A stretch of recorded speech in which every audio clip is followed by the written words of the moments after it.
ہمارے اوپر اللہ نے جن چیزوں کو فرض قرار دیا ہے ان میں بنیادی طور پر ہمارے جسم اور ہمارے مال کی عبادتیں اللہ نے ہم سے کروائی ہیں۔ اللہ چاہتا ہے کہ ہمارا جسم بھی اس کی مرضی والا بنے اور ہمارا مال بھی اس کی مرضی کے مطابق خرچ ہو۔ صلاۃ اور زکوٰۃ، نماز اور زکوٰۃ یہ اسلام کے بنیادی ارکان میں سے ہے۔ اگر یہ کہا جائے کہ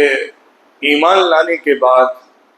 کلمے کا اقرار کرنے کے بعد جو سب سے پہلی اور سب سے بڑی ذمہ داری ایک مسلمان پر عائد ہوتی ہے وہ نماز کی ہے اور اس کے بعد پھر زکوٰۃ کی ہے۔ نماز اور زکوٰۃ دین کی تکمیل کے عنوان ہے۔ دین اور اسلام کو پورے طور پر اختیار کرنے کے لیے ان دو اصطلاحات کا اللہ نے قرآن پاک میں بہت استعمال فرمایا ہے۔ بہت جگہوں پر دونوں کو ساتھ ذکر کیا ہے۔ جہاں پر الصلاۃ آیا ہے وہاں مل کر اسی آیت میں الزکوٰۃ بھی آیا ہے۔ تقریباً الزکوٰۃ کا لفظ قرآن پاک میں 30 جگہوں پر استعمال ہوا ہے۔ 30 ٹائمز الزکوٰۃ الف لام کے ساتھ آیا ہوا ہے، اور اس میں 28 جگہوں پر نماز کے ساتھ مل کر آیا ہے۔ جس جگہ پہ الصلاۃ کا ذکر ہے اسی کے ساتھ ساتھ الزکوٰۃ کا بھی ذکر ہے۔ وَأَقِیمُوا الصَّلَاةَ وَآتُوا الزَّکَاةَ قرآن کی ایک خاص اصطلاح ہے۔ وَالْمُقِیمِینَ الصَّلَاةَ وَالْمُؤْتُونَ الزَّکَاةَ بھی قرآن پاک استعمال کرتا ہے۔ امر کا صیغہ ہو، مصدر ہو، اسم فاعل ہو، اقیم الصلاۃ آتوا الزکاۃ، ان دونوں سے متعلق الگ الگ استعمالات اور یوزج قرآن پاک میں ورب کی شکل میں، ایڈجیکٹو کی شکل میں، آرڈر فارم کی شکل میں آئے ہوئے ہیں، اور دونوں کو ساتھ میں جوڑ کر قرآن پاک میں استعمال کیا گیا ہے، جس سے سمجھ میں آتا ہے کہ نماز اور زکوٰۃ دونوں ایک دوسرے کے ساتھ منسلک ہیں اور دونوں ہی دین کے دو عنوان ہیں، دو ٹائٹلز ہیں۔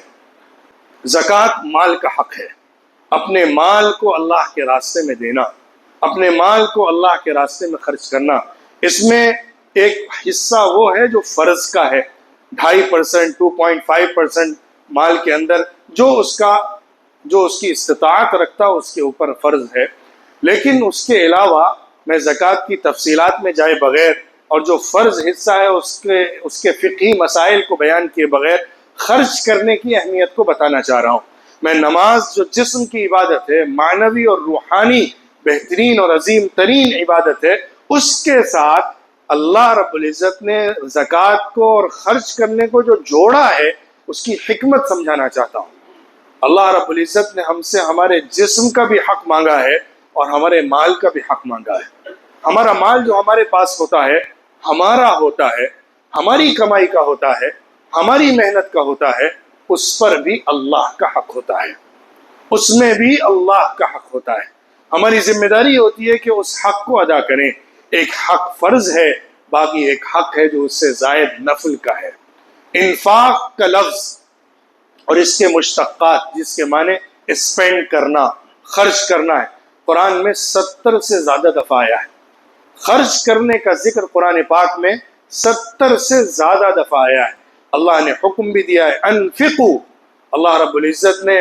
خرچ کرنے والوں کے لیے انعام بھی بیان کیا ہے، والمنفقین، جو خرچ کرتے ہیں ان کو اللہ کیا دیتا ہے، وانفقوا، اللہ نے ان لوگوں کا ذکر بھی کیا ہے جو لوگ اللہ کی راہ میں خرچ کیا کرتے ہیں۔ اللہ نے آرڈر بھی دیا ہے اور خرچ کرنے والوں کا بھی ذکر فرمایا ہے، اور جو اللہ کے راستے میں خرچ کرتے رہتے ہیں ان کے فضائل، ان کے اجر و ثواب کو بھی بیان کیا ہے۔ قرآن میں جا بجا اللہ رب العزت نے بہت ساری صورتوں میں خرچ کرنے کے حوالے سے تاکید فرمائی ہے۔ اب یہ خرچ کرنا جو ہے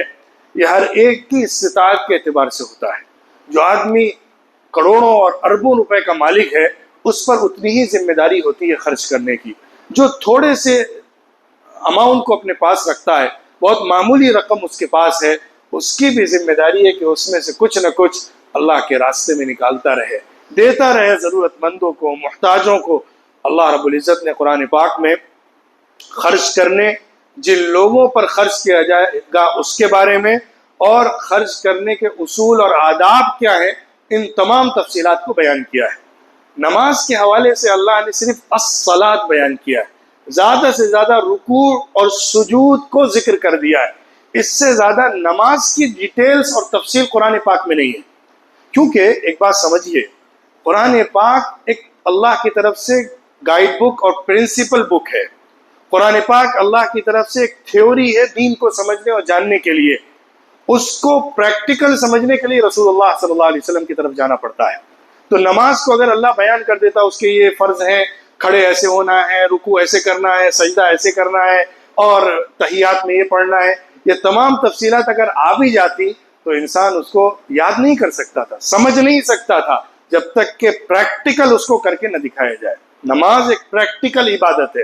اسی لیے رسول اللہ صلی اللہ علیہ وسلم نے حکم دیا، صلو کما رأیتمونی اصلی، تم نماز ویسے پڑھو جیسا کہ تم مجھے نماز پڑھتے ہوئے دیکھتے ہو۔ یعنی تمہیں نماز سیکھنا ہے تو رسول اللہ صلی اللہ علیہ وسلم سے سیکھو، ان کی نماز سے سیکھو، اسی سے تمہیں نماز سمجھ میں آئے گی۔ قرآن اگر تفصیلات بیان کرنے چلا جاتا تو نماز کے تمام احکامات اور مسائل بیان کرتا رہتا اور بات ختم نہ ہوتی، اور لوگ پھر بھی پورے طور پر اس کو سمجھ نہ پاتے۔ حالانکہ رسول اللہ صلی اللہ علیہ وسلم نے جب نماز پڑھ کے صحابہ کو سکھا دیا تو ایک نماز میں ہی صحابہ کو سمجھ میں آ گیا کہ جو نماز قائم کرنے کا حکم دیا گیا ہے اس کا مطلب کیا ہے، اس کو کیسے پورا کرنا ہے۔ لیکن زکوٰۃ جو ہے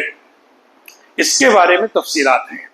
خرچ کرنا جو ہے اس کے بارے میں ڈیٹیلز ہیں، خرچ کرنے کے آداب، خرچ کن پر کیا جائے گا، کن کن لوگوں کو دیا جائے گا، اس کی تفصیلات، اور خرچ کرنے کے مینرز کیا ہیں، ہماری انٹینشن کیسی ہونی چاہیے، ان تمام باتوں کو ذکر کیا گیا ہے۔ کیونکہ خرچ کرنے کے حوالے سے یہ تفصیلات پرنسپلز کی حیثیت رکھتی ہیں، بنیاد کی حیثیت رکھتی ہیں، اور ان کو قرآن کے ذریعے سے پرنسپل کے طور پر پیش کیا گیا ہے۔ تو خرچ کرنے کی تاکید قرآن پاک میں بہت زیادہ آئی ہے۔ میں نے ذکر کیا تقریباً 73 ٹائمز اللہ نے لفظ انفاق اور اس کے مشتقات کو، اس سے نکلے ہوئے، اس روٹ ورڈ سے نکلے ہوئے ورڈز کا استعمال کیا ہے قرآن پاک میں، اور جا بجا حکم دیا ہے خرچ کرنے کا۔ تو اپنے مال میں اللہ کا حق سمجھنا، اپنے مال کو اللہ کے راستے میں خرچ کرنا، یہ بھی بنیادی ذمہ داری ہے، کیونکہ مال خرچ کرنے سے مال کی محبت بھی کم ہوتی ہے اور آخرت کی فکر بھی پیدا ہوتی ہے۔ مال خرچ کرنے سے انسان کے اندر دنیا کی لالچ مٹتی ہے، مال خرچ کرنے سے انسان کے اندر دوسروں کا درد پیدا ہوتا ہے، مال خرچ کرنے سے انسان ایک سماجی، مؤثر، نافع، دوسروں کو فائدہ پہنچانے والا انسان بن کر جیتا ہے۔ مال خرچ کرنے سے انسان ایک سوشل ریسپانسبل ہیومن بینگ بن کر زندگی گزارتا ہے۔ مال خرچ کرنے سے انسان اللہ کے ساتھ ڈیل کرنا سیکھتا ہے۔ مال خرچ کرنے سے انسان کو اللہ سے بدلہ لینے کی امید پیدا ہوتی ہے۔ مال خرچ کرنے سے انسان اپنی تکلیف اور دکھ اور درد کو اللہ کے سامنے بھی رکھتا ہے، اور دوسرے کے دکھ درد کو محسوس کر کے اس کو کنزیوم بھی کرتا ہے، اس کا احساس بھی کرتا ہے، اس کی فکر و خیال بھی اپنے اندر پیدا کرتا ہے۔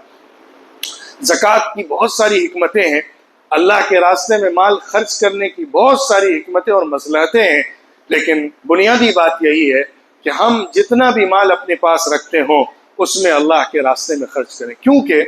دین کا اسٹیبلشمنٹ، دین کی مضبوطی، نظام اسلام کو قائم کرنا، اللہ کی شریعت کو نافذ کرنا،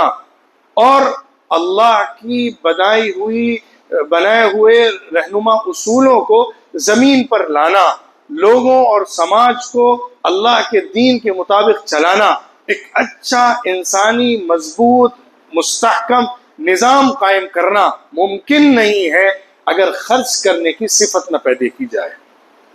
خرچ کرنے کی صفت جب ہوگی تو گھر بھی بن سکتا ہے، خاندان بھی مضبوط ہو سکتا ہے، سماج بھی مضبوط ہو سکتا ہے، اور دین کی خدمت کے لیے، دین کو مضبوط کرنے کے لیے، اسلام کو اسٹیبلشمنٹ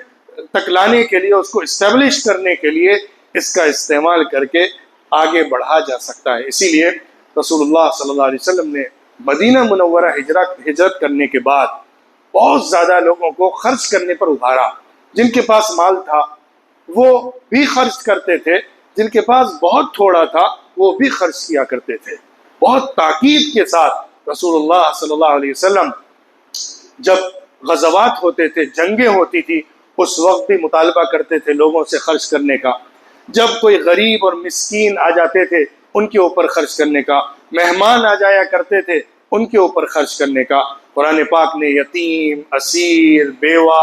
اور چھوٹے بچے، ضرورت مند جو بھی ہیں ان سب کے بارے میں خرچ کرنے کی بار بار تاکید اسی لیے کی ہے کہ ہم سوشل ریسپانسبلٹی کو سمجھیں، اور ایک سوسائٹی کے لیے جو ایک دوسرے پر خرچ کرنا ضروری ہے اس کا احساس پیدا کریں۔ یہ خرچ کرنا اپنی بیوی پر بھی ہو سکتا ہے، اپنے بچوں پر بھی ہو سکتا ہے، اور اسلام کی خدمت کے لیے، اسلام کے نظام کے لیے، مثال کے طور پر دینی کام جو ہوتے ہیں، دینی کام جو کیے جاتے ہیں ان کاموں پر خرچ کرنا، یا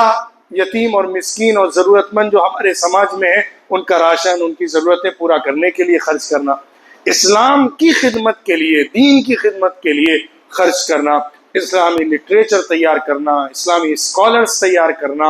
اور اسلام کے لیے جو لوگ خدمت کر رہے ہیں ان کو خرچ کر کے اس راستے میں آگے بڑھانا، مدد دینا۔ کیونکہ حدیث میں فرمایا گیا ہے کہ جو شخص جہاد نہیں کر سکتا اگر وہ کسی مجاہد کو تیار کر دے گا تو اسے جہاد کرنے والے کا ثواب ملے گا۔ اگر کوئی شخص عالم نہیں ہے لیکن کسی کو عالم بنا دے رہا ہے اپنی محنت اور کوشش اور اپنے مال کے ذریعے سے تو اسے عالم بننے کا ثواب حاصل ہو جائے گا۔ تو دین کے راستوں میں جو بہت سارے راستے ہیں، چاہے وہ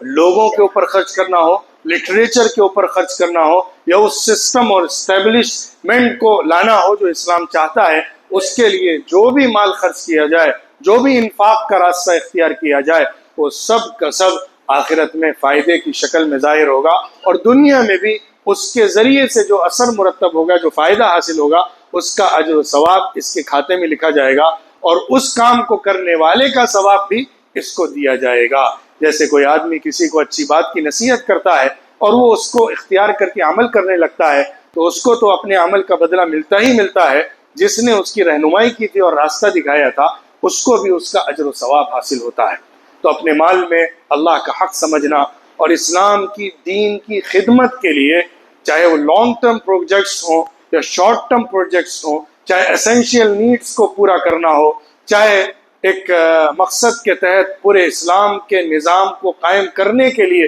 جدوجہد اور کوشش کرنے کے لیے اپنا مال خرچ کرنا ہو، ہر راستے میں، ہر طریقے پر اللہ کو راضی کرنے کی نیت سے اور صرف اللہ سے بدلہ لینے کے ارادے سے مال خرچ کرتے رہنا ہماری ذمہ داری ہے۔ قرآن نے اس کی بارہا تاکید کی ہے۔ نماز اور زکوٰۃ،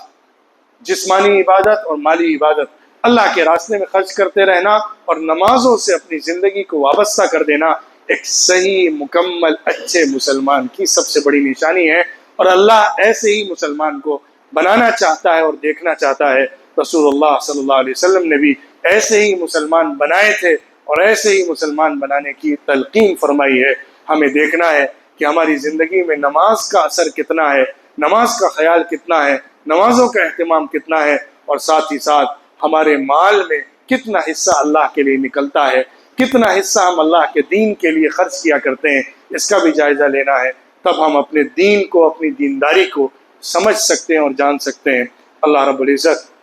ہم سب کو نماز قائم کرنے والوں اور زکوٰۃ اور صدقات کرنے والوں میں شمار فرمائے، ہمیں ان لوگوں کی فہرست میں شامل فرما دے جو مضبوط، مکمل اسلام کے فالوور ہوتے ہیں، جو نماز کے ذریعے سے اپنی زندگی کو بھی بناتے ہیں، اپنی روح کو بھی سنوارتے ہیں، اور انفاق کے ذریعے سے، راہ خدا میں خرچ کرنے کے ذریعے سے وہ مقام حاصل کر لیتے ہیں جو بڑے سے بڑے عمل سے نہیں حاصل کیا جاتا ہے۔ اللہ رب العزت ہم سب کو سچا، پکا، عملی، پریکٹیکل مسلمان بنائے اور اسی کلمے توحید پر موت نصیب فرمائے۔ وآخر دعوانا ان الحمد للہ رب العالمین۔